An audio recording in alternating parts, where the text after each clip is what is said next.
We had a 3-day-old dead fish in the newsroom a few days ago. Now, stop to think about that for a moment. You can just imagine the odor, right? Well, as foul as it was, not everyone in the newsroom could smell it. That's right. 13 News Daybreak anchor Vanessa Coria lost her sense of smell after a bad fall. Tonight, she shares her desperate journey to regain it.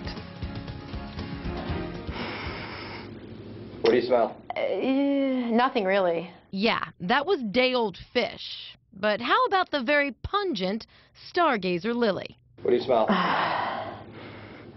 Nothing. I smell nothing. But coffee, yeah, I got that. Well, sort of. I smell something, but What's it smell like? Cigarette smoke to me. It's my secret. I either don't detect smells or they're off, way off. It all began back in July 2011. I fell off of a pull-up bar, cracked my skull, and suffered a severe traumatic brain injury. After a few days, I realized my sense of smell was seriously messed up. It's called dysosmia. Smelling plays a lot of important roles. It helps us appreciate food, like we talked about. It helps us detect warning, like if you smell smoke in your house. And then also just even personal hygiene.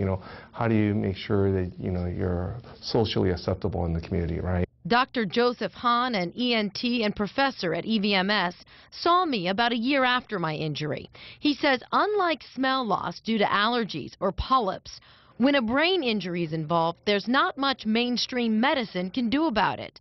So, desperate to regain my senses, I sought out alternative forms of treatment, like reflexology and acupuncture. Neither worked.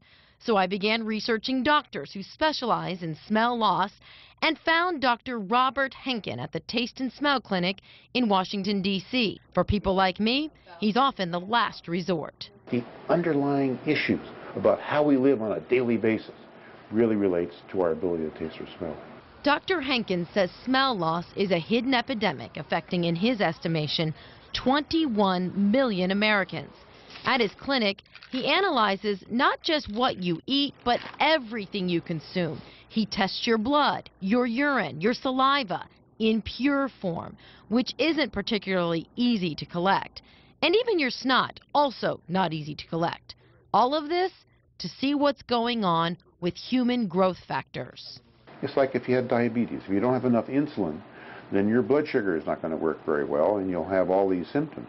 Same thing. If you don't have enough growth factors, you won't be able to taste and smell. Patients also undergo a battery of lengthy smell and taste tests. Salty. Bitter. I want to say bitter. Ooh, wait, give that back. That smells like something.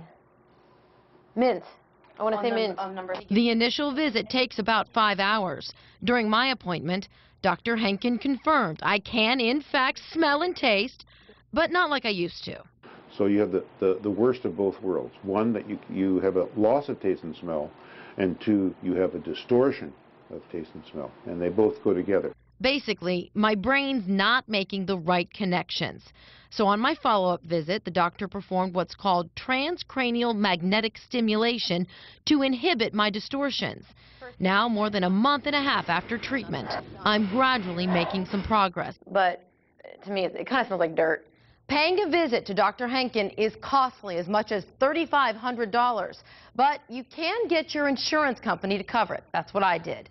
The next step for me, if the transcranial magnetic stimulation does not work, is a prescription drug.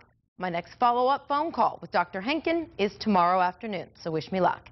You can read much more on my story online at WVEC.com. Vanessa Coria reporting, 13 News.